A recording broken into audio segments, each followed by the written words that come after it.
See, that's why Viking fans are just better than Packer fans, right there. Encapsulated in one comment by Jason. To be 5-0, and that's your lead comment. Kudos to you, Jason. You sound like a fine human being.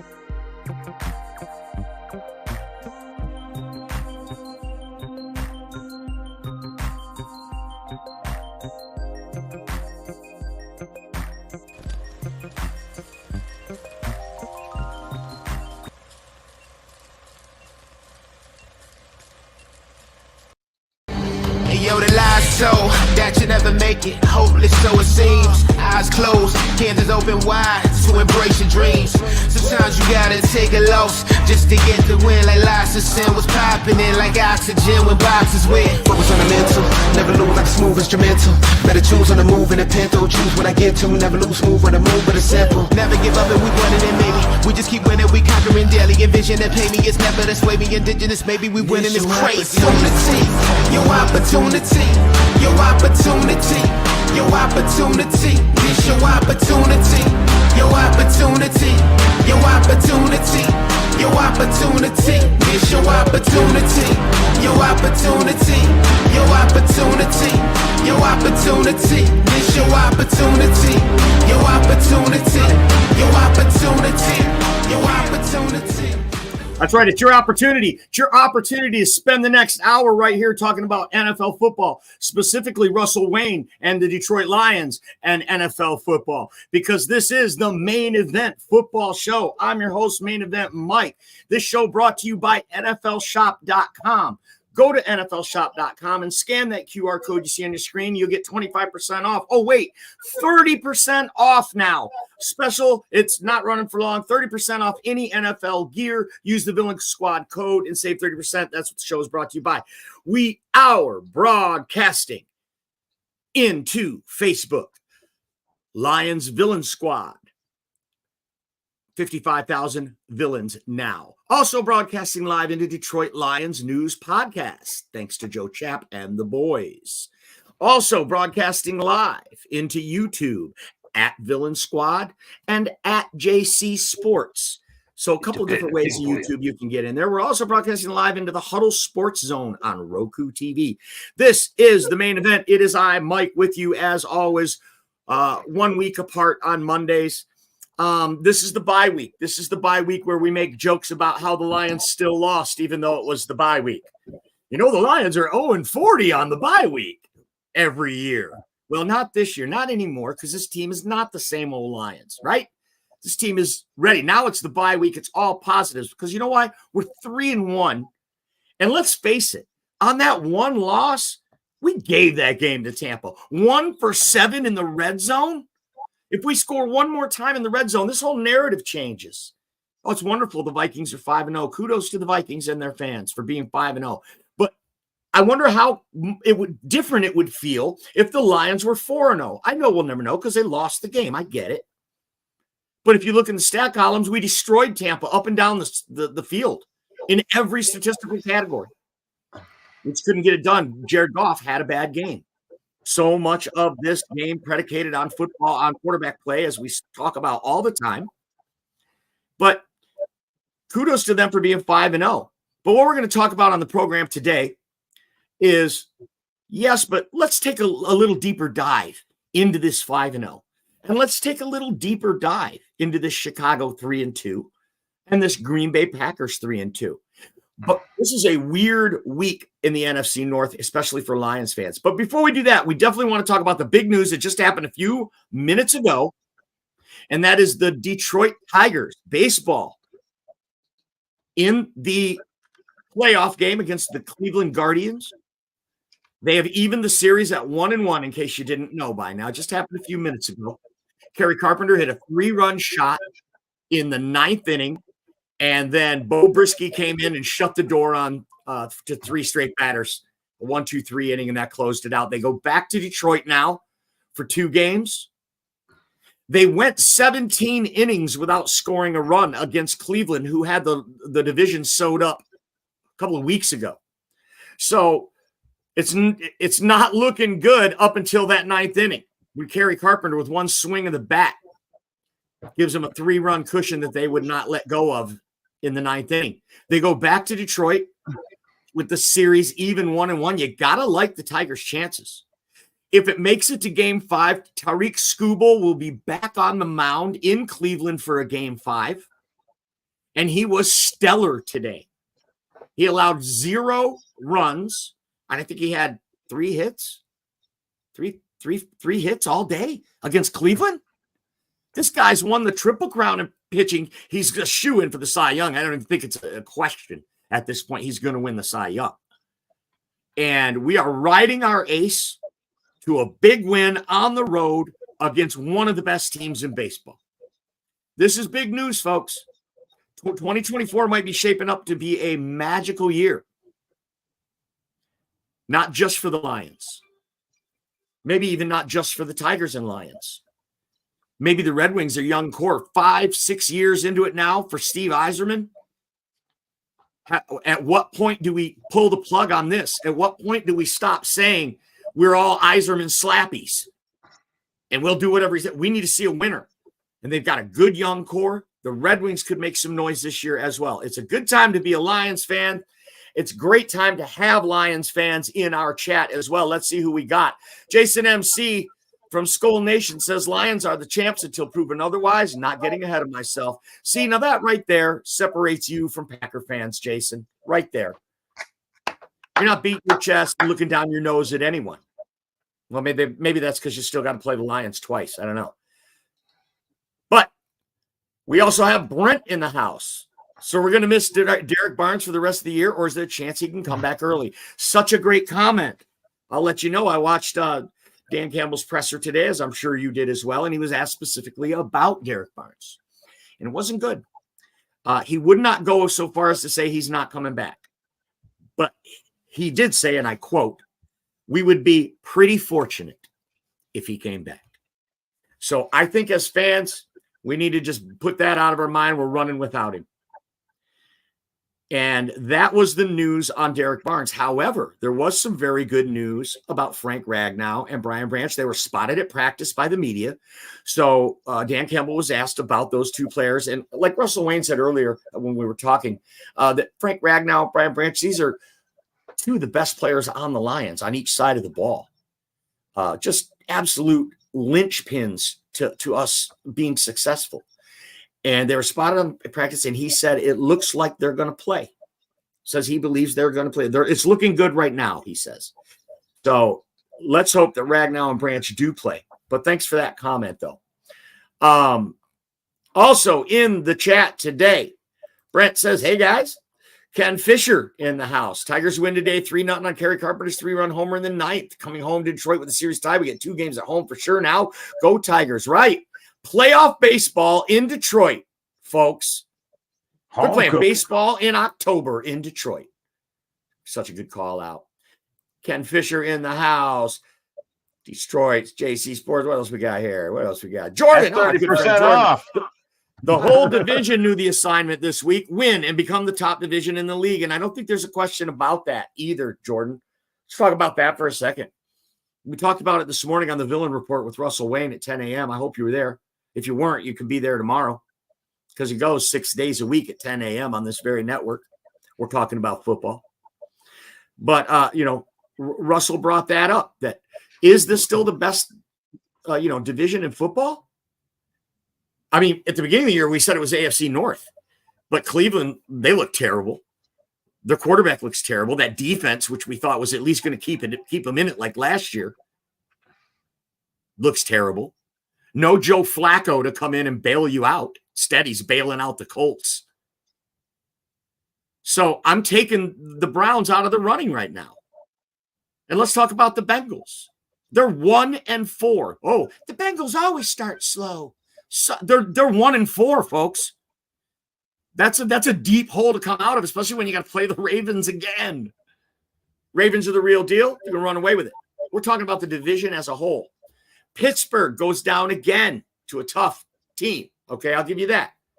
But you got Justin Fields at quarterback. How am I going to lump you in as one of the, toughest divisions in football when Justin Fields is the quarterback? No, I don't think so. I don't. Pittsburgh is a good team, but they're not enough to sway the pendulum for the AFC North to be tougher than the NFC North. No way. So you're basically looking at the Ravens and maybe a couple clawing at their heels. NFC North, completely different story.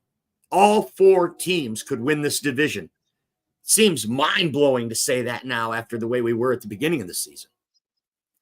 But all 4 of these teams could win this division. One thing going for them is they've got these nice little records. They all have winning records, but they haven't had to play each other much, right? Green Bay, Minnesota, they had 1 game in division so far in the NFC North. They're going to cannibalize each other as these coming weeks start to unfold. We don't get them until week 7 and week 9. The Bears in week 7, I believe, is the next division game for the Detroit Lions. So, I mean, I don't think there's a question, Jordan. The NFC North is the toughest division in football. And, Dan Campbell was asked about it at his press conference today. And he wouldn't go so far as to say it, but he did say that is what we said at the beginning of the year, that this was going to be that everybody got better. And who knew that Sam Darnold? Donald Schwarzenegger. You should have believed in Donald Schwarzenegger. Who knew that Donald Schwarzenegger would come in and save the day for the Vikings? So please welcome to the program right now. It's Darnold Schwarzenegger. Hello, Darnold. Come on. We tried hard. Now we are 5-0.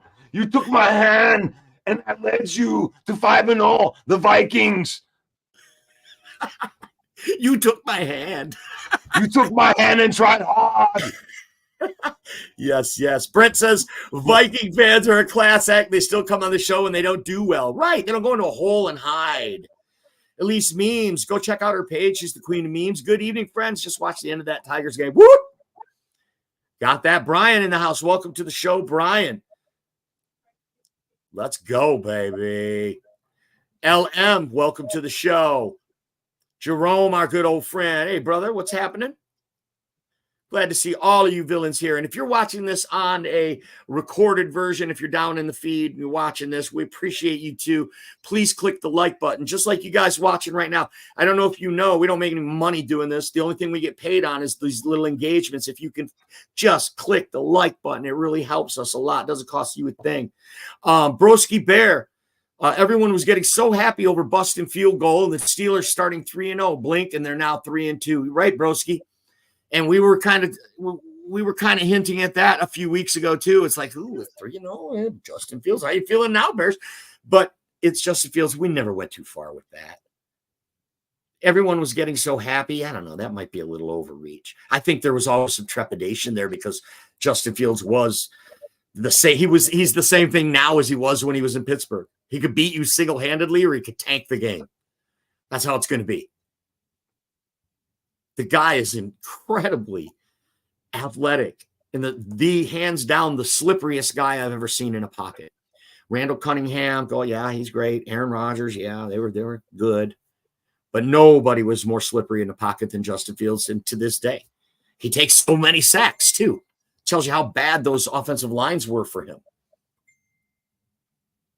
Yeah. I don't know what you're talking about, Brent. That was actually a soundbite. Broski says he predicted all 4 teams would finish between 8 and 10. Well, got a long way to go. Still got to play the Lions, everybody.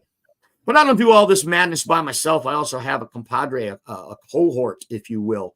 And he's the man behind the glass. Please welcome to the program our producer, Russell Wayne. How you doing, Russ? I'm doing good. I have no idea what those people are talking about. The pre-recorded stuff that we have in here. Right. All kinds of special guests that are in here. In fact, we have a very special guest going to be on later on the show today as well. So put it in the comments. I want to know what you think on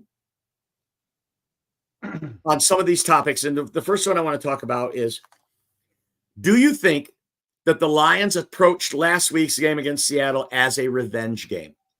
Do you think they cared? Do you think these players care about that much? Or is it just another game and it doesn't matter who it is? We're going to get up and we're going to prepare, all these cliches. We're going to prepare for everybody just the same. What do you think, Russell Wayne, on that? Do you think they looked at Seattle as a revenge game? You know what's funny is I don't think they do at all.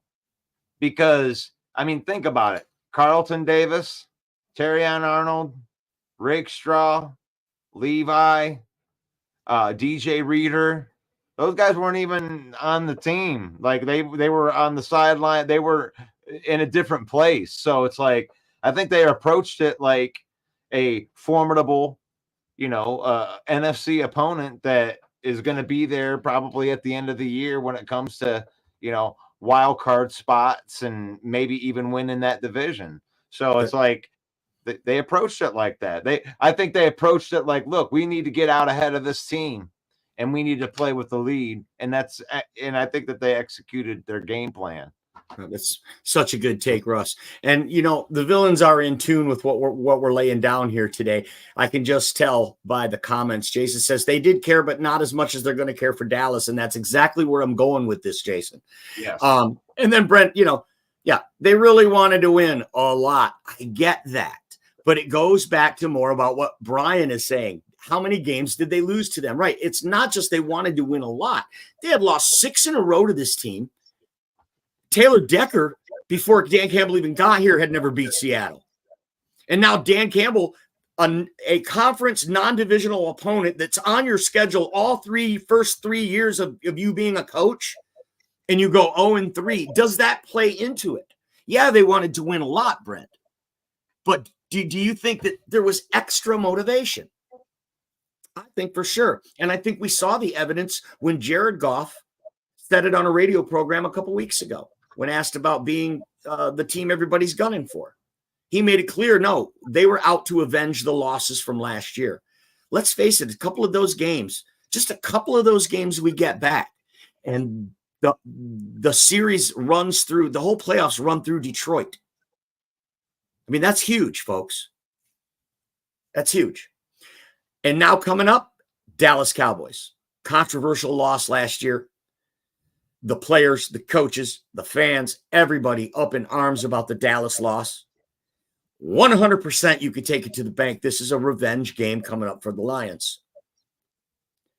So tell me, Russ, you don't think there's a revenge factor with Seattle because there's so many new faces? Do you think that the Dallas game's the same thing, business as usual for pro football players? Well, Taylor Decker and the Gypsy King, Dan Skipper, are still on the team, and they remember it, and they remember it very, very well because they were the main people on that play, and they know that was such a table turning.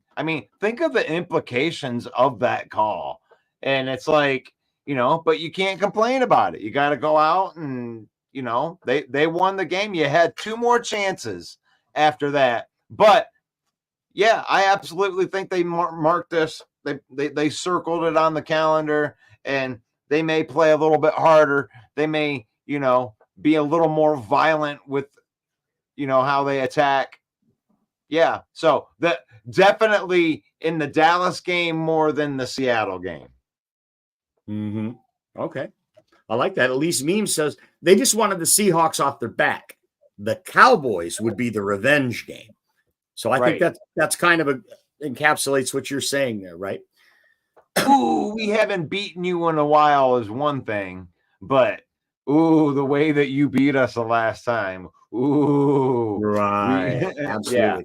I'm gonna look at the schedule here. We actually don't play Minnesota until week 7. So so coming up right after the Dallas games, it's going to be that showdown with the Minnesota Vikings.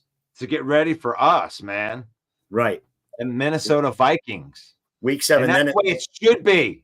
Yeah, so I was way off on that. I was way off on that Chicago thing. It's Minnesota week 7. It is week 7 and 9. And then it's at Green Bay Lambeau Field at week 9. And then it's week 13 against Chicago in Detroit for Thanksgiving. What I love about this is because this is the best division in football, these division games are going to be so epically big as it pertains to where seeding is. And I mean, we may beat on each other and someone else may get a 1 seed because we're so tough on each other, because it looks like we're whooping up on all the out of division teams for the most part. It's only division games. We're the black and blue division. And yeah, it's going to be huge. I mean, Minnesota may go beat every other teams, but they may go 2-4 in the division. You never know. But that's why that division win they have over Green Bay, it's such a huge win. It's a huge win because this is going to be a hard division to win. Mm-hmm. There is one other undefeated team in the NFL. That's the Kansas City Chiefs. They will play against New Orleans Saints in that bum Derek Carr tonight on Monday Night Football. It should be an interesting one here, Russ. I wanted to get your thoughts and the villains as well. Put it in the chat. Tell me who you like tonight. The line on that game is 5.5. Kansas City is at home. They're minus 5.5 against New Orleans. And New Orleans playing good football, leading the league in points scored. Derek Carr's having a good season so far. I like to make fun of him all the time, but they're playing really good, and their defense is playing really good. 5.5 is a lot of points. I took Kansas City. If you don't follow this show or the Villain Report in the morning show, we do a prediction every Thursday, and we predict all the games. And Russ took Kansas City minus the 5.5, or excuse me, Russ took New Orleans and got the 5.5, and I took Kansas City minus the 5.5.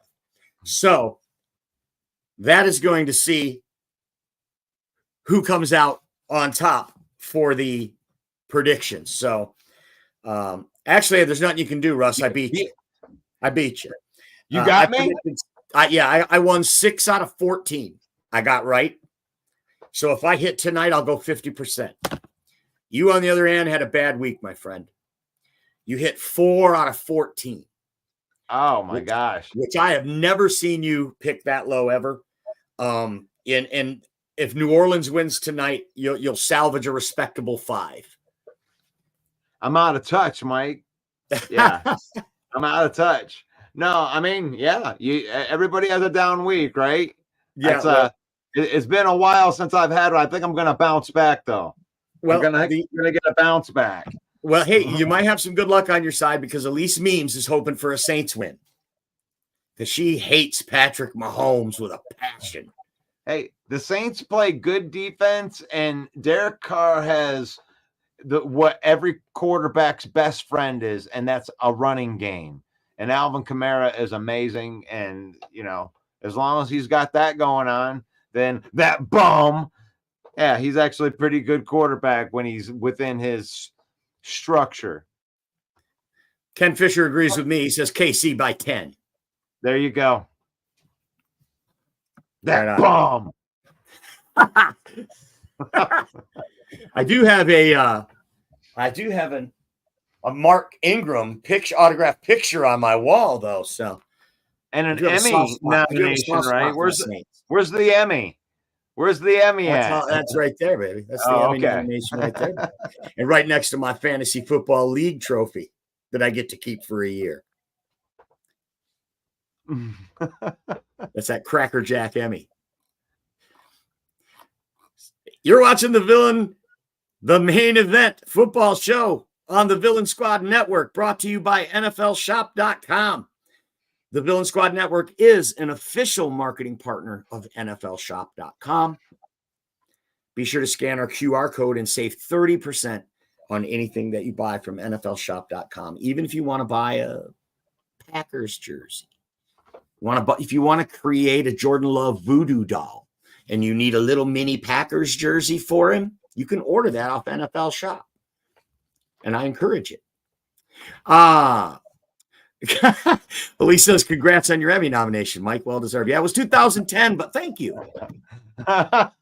My show was actually nominated for an Emmy this year, but it wasn't anything to do with me or the hosting. It was the editor that was nominated for an Emmy on my show this year. And you can see my show if you have public television. It's called The Melody Grill, and it premieres nationwide on public television. If anybody still has public television, I don't know about that, but it'll be airing. Check your local listings for a public television station near you for The Melody Grill starting in November. There's my shameless plug for the week right there. I get to give myself a shameless I wish plug. I had something to go with it. I need your boys. I need your people to call my people. That's okay. It's a football show. It's not a cooking and music show. If you like cooking shows, you might like it. If you like bad jokes, you got to get into that. You got to get into that grilling. Yeah, we went on a bunch of those tailgates, dude. They had all kinds of food in there. I bet you could teach them some stuff. If you know what I mean. I am a certified grill master by Weber Grills. And I could teach anybody something about grilling. I don't care if you've been grilling forever. There's things that you learn, and not everybody knows everything. Someone could teach me something. I used to tell people never smash a burger. And now they came out with what? Smash burgers. Hey, Beavis. Oh man, you were asking me earlier how to set up this impression, and I'm going, man, what am I going to do? How are we going to do this? And the thing is, I think I should just set it up and just kind of let everybody know about this. So we got a special guest that we want to come on here, right? And The Rock has been a friend of the show for a little while, and I've been working on this little impression. And this impression was inspired by the 1999 Sunday Night Heat, where The Rock was talking about Billy Gunn. So I want to get that set up, and we'll do this the right way if you're ready. Finally, The Rock has come back to the main event. Jerry Jones, let The Rock understand this for a second.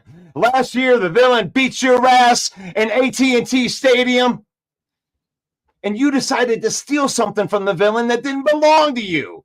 And this week, you're walking around like you're the number one contender for the Lombardi. Well, The Rock knows why that is. It's because Jerry Jones has a 3-foot nose, and he sticks it straight up the referee's ass. And now on to you, Cowboy Dak Prescott, and let The Rock emphasize boy. The Rock understands what took place the night that you found out that the villain was coming back to Dallas. You got down on your hands and knees, and you put your little hands together, and you said a little prayer, and it sounded something like this. Oh, dear God, my name is Dak Prescott, and my team just paid me more money than any NFL player. But there's one problem. The villain, the fans, and everybody know that I absolutely suck.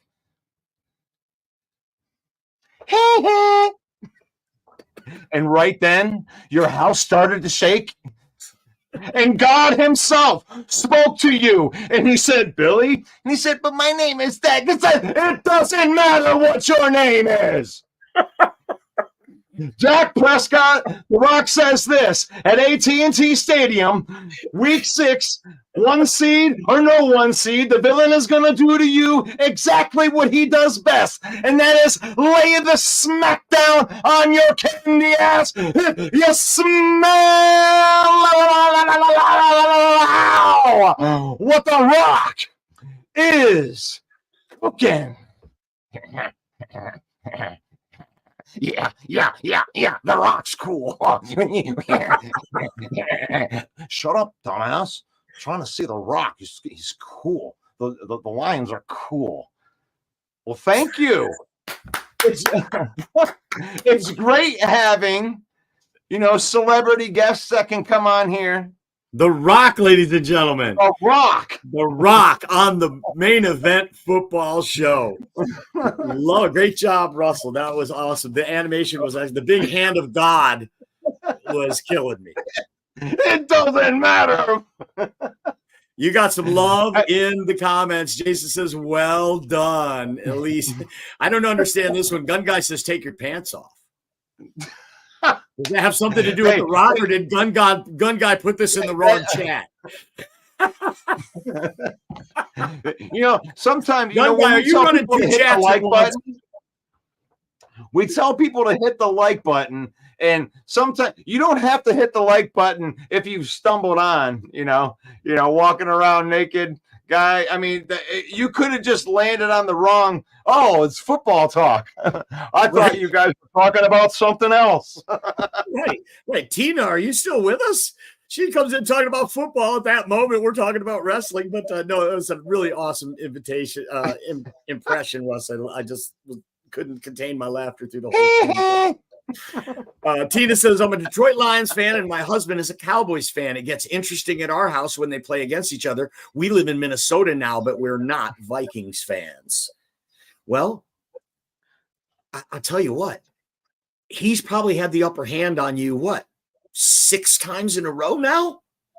How many games has it been since we've beaten the Cowboys? Been a long, since the playoff game, right? We haven't beat them since we beat them. This is a monkey. This is one of those. This is a revenge game, right? Especially with the way that it ended on the last one. It's like, they marked it on the schedule. It would be awful if they would lose this game. But I hope that we can come through and we can bulldoze that team because, Tina, I can assure you, though, if the Lions do win this game, come back on the program next Monday at 7 p.m. and we will give you a good list of zingers to give your husband to fire back. Because Cowboys, let's face it, Cowboys are easy targets. So we can definitely come up with some ammunition for you in those arguments. But thank you so much for being on the show. Jason says Quezzy is cooking up Flores special orders. I see what you did there, Jason. It's a cookie show. Ken says Macho Man will bring his mighty elbow down on the Cowgirls this week. Yeah, we're gonna see. I'm pretty sure you're gonna hear the Macho Man this week on the Villain Report at 10 a.m. on this network. If you do, I'm sure of it. So let's take a look now at this NFC North. The 3-2 Chicago Bears is where we'll start. First game, they beat Tennessee and Will Levis, who blew a 17-point lead at halftime. Special teams and the defense bail them out, and they go 1-0. Week 2, they go to Houston and they lose by only 6 points. And then third week, they go to Indy on the road and lose 21-16. A game they certainly should have won. Their offense sputtered and couldn't get it going. Kind of a trend there. Now they get two home games in a row and they get 2 wins in a row. Versus the Rams, 24-18. And versus the Carolina Panthers, they drubbed them 36-10. During that stretch, the Chicago Bears scored 113 points and allowed 85 points. That's good, folks. That's a nice point differential. Okay. Something that all of these teams have going for them. However, the Los Angeles Rams, who they beat, 1-3. Indianapolis Colts, who they beat, 1-3.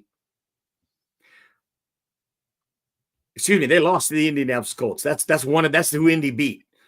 Carolina Panthers 1-3. Tennessee 1-3. No, 2 now. 2 now? No, just still 1-3. They beat Miami. It was the only time they won, right? So Chicago Bears, I would be a little cautious.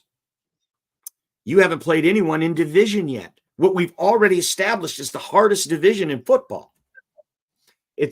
I have to admit, though, we saw this at the beginning of the year, that the Bears' schedule was lining up to where, hey, this is going to be good for a young quarterback to not have to face the Packers and the Lions and some of the other hard teams that are on their schedule at the end of the year. So they come out of it 3-2. You got to be happy with that. But I wouldn't be too overly optimistic. You haven't scored more than 24 points in a game, and Caleb Williams just had his best game as a pro with a 126 passer rate. In the last game, Caleb goes 20 of 29, 2 touchdowns, and a 126.2 passer rating. He's by far his best game as a pro. So maybe he's getting it together. But the Detroit Lions, they have played 2 playoff teams that they beat in the playoffs, the Rams and the Bucks. I get the Rams are 1-3 now, but they had Cooper Kupp in that game, and they had a beat-up offensive line on the first game of the season. But we beat the Tampa Bay Buccaneers, another playoff team. Go out to Arizona and beat a Arizona team that just beat the Niners. They didn't beat the Buccaneers. It's that guy who's going to push 2 buttons and he don't know what to do. You know, is beating the Niners a big deal, or the Niners aren't the same this year if you're a Vikings fan? Because we're not going to give you as much credit for that Niners win if that's the truth. Let's look at what Minnesota has done. All 5 they've beaten, of course. At New York Giants, 28-6. Oh, one thing before we close on Chicago. And actually, I want to get Russ's thoughts on Chicago before we move on to the next team. Chicago Bears 3-2, 3 home games, 2 road losses. Is that what we're going to see from Caleb Williams in this Bears team? They're going to change their name to the Chicago Raccoons because they get killed on the road? Yeah. Go ahead, Russ. What do you think about the Chicago Bears being 3-2? Are they breakers or fakers? I think they're getting better. I mean, they're a young team. Their defense is awesome. They got a great defense that can keep them in any game that they're going to be in. And Caleb Williams is a rookie. He's got to get better. The game seems to be slowing down for him a little bit. And so what? He's got a cupcake schedule. You know, they've beaten some easy teams. What do you want them to do? Lose to the bad teams? It's like, no. And then you're looking at this. And that's the thing. They beat a bad Carolina team, but they beat them badly. Yeah. So that's what I mean. It's like, what do you want them to do to the bad teams other than beat their ass? And then they're going to go play this Jaguars team that seems to be reeling. And then this Commanders team, that's going to be an interesting game. That'll be a nice test for them with both of the young quarterbacks playing each other. Yeah, one that we pointed to at the beginning of the year, Jaden Daniels and Caleb Williams head-to-head, the 1-2 pick. Heck yeah. Cardinals, Patriots, those are all better, chances for them to win those games.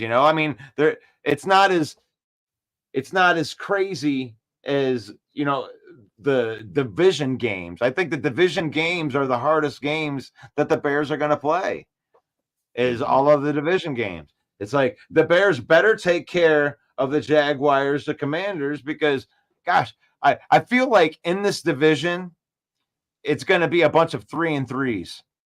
Like, I feel like it's going to be like, okay. Right.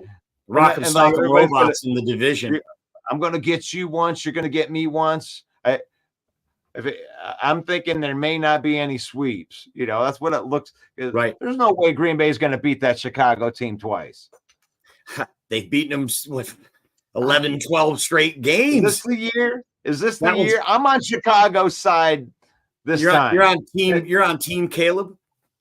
I'm on team Caleb to get the victory. Finally get the victory, one victory. I'm not talking a sweep, but I'm just talking about getting rid of that. Wait, 10 in a row? Come on, guys. I think it's 11. It's I mean, 11 the sun in a row, shines if on I'm a not mistaken. dog's ass some days. I mean, the Right. sun can I'm shine pretty sure on it's 11. their ass. Yeah, we got to move on to these Vikings, though, because we got some Vikings fans in the chat who are making some really good points here, like Jason, who says another weakness the Vikings have is Aaron Jones' durability. He's been hurt the last couple of years for a few stretches in each of the years. But he says, I'm not sure Ty Chandler will have the same respect from defenses that Aaron Jones gets. So Jones must stay healthy. That's such a good call out. Running back, such a hard position to stay healthy at. Okay. Aaron Jones, I think Kevin O'Connell has done a good job. I'm not that worried about it, Jason, because Kevin O'Connell's such a good play caller. I think he's going to be able to keep his running back healthy. I mean, obviously injury happens, but they're not going to be pounding him between the tackles for 20 carries every game. That's just not the running back that he is. So I think there's a very good chance he can stay healthy.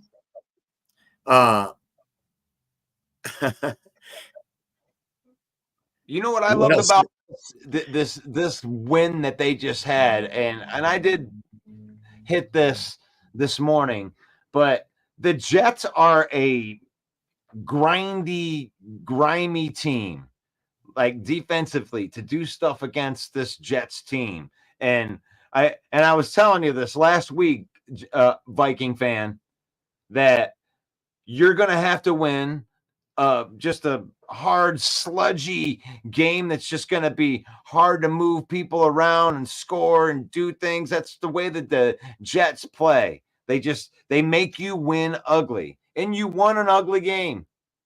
You needed to win an ugly game. You got a defensive stop at the end when you needed to get a defensive stop. Mm-hmm. Congratulations on getting that win, because you have to be able to win like that. You don't win all of those games, but you won that game. That was a good battle of will. And when you even look at the stats on that game, you can even see it. Just grimy yards, 253. Neither team got to 300 yards in total yards. It was just two bulls just pushing each other back and forth.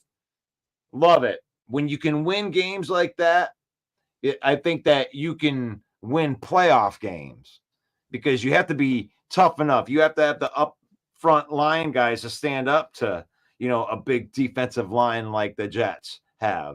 That's a good take. Yeah, I love that point. The Minnesota Vikings. Now, we talked about the Bears having kind of a softer schedule.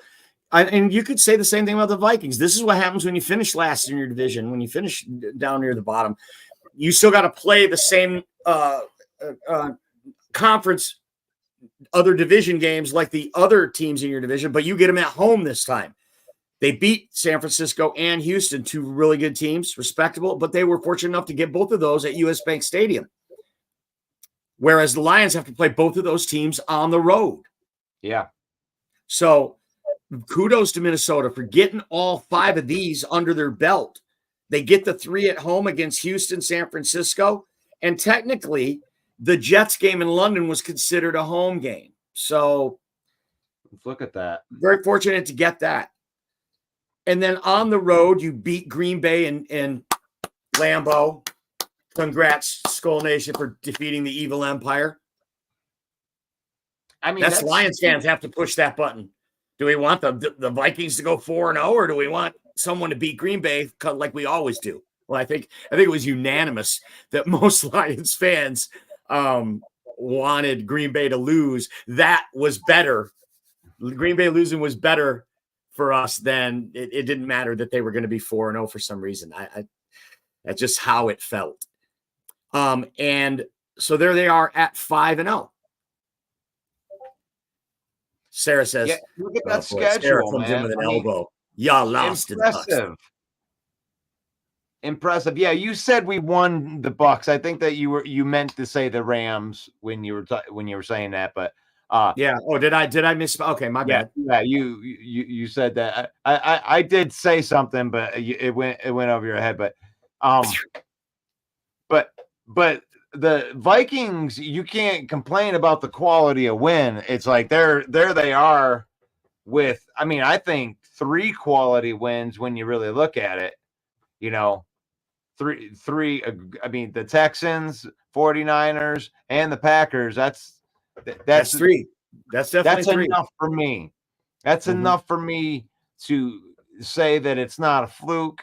You know, Brian Flores was doing a lot with not a lot last year. You know, give him some talent like Van Ginkel and Grenard, drafting Turner, and you know, you're just you're stacking talent, and within that scheme, that Brian Flores. Do you have Minnesota's schedule you can put up on the screen? I did. Yeah, can we look at that one more time? So they get the bye week this week. Right. And you know they're going to be watching Jordan Addison this week. What is Jordan Addison going to do on the bye week? Somebody better chain him to a chair. They get the bye week this week, and then of course week 7 again. They're back at home. See, look at that. Yep. That's 4 out of 6 at home at the beginning of the schedule against the Detroit Lions. And after that, they do go out west and play the Rams. But so far, the Rams are 0-3 against the NFC North. 3 of their 4 losses have come against the NFC North. Well, are you going to get the receivers back by then? Are you going to get Puka Nacua or is that a season ender? I mean, are they going to get any of those guys back? I don't know, but this would be the 4th game for Puka. So he would be eligible to come back. I have not heard about that, but that is something that we'll look into as we get closer to that game. Right. Well, by then, we're talking about October 24th. Yeah, I would think Puka and Cooper Kupp might be back by then. I mean, but look at that schedule. You got the Colts. You got a beat-up Rams team. The Jaguars ain't been with. Right, that's where I'm going with this. Titans. And then they get into the division games, but then they get the Cardinals late, Falcons. That I look forward to that one. That's a strong on strong. I like the criticisms that they were throwing in the comments about their own team. You brought up somebody. They're going to have the Bears twice, and the Cardinals, but other than that. I mean, Falcons are looking like a good team. Seahawks are a good team. Packers, good team. Lions, good team. Going to be a tough way to end the season schedule-wise for those Vikings. Because, injury happens to everyone. And every team suffers it. And especially in the defensive secondary, Minnesota is not deep in the defensive secondary. So what do you think? Right here, this the January 5th. The Lions are playing the Vikings. Is that for the division title? Well, you can see that it says TBD there, to be determined, so that the league has the option to flex that into prime time if that is the case, Russ. Well, yeah, and the Vikings are 5-0, and as long as the Lions don't shit the bed, that's a pretty good start to moving towards that game, meaning quite a bit. Right. And Jason points out that Falcons is the Kirk Cousin revenge game. Kirk Cousin go back to U.S. Bank. How about some drama there?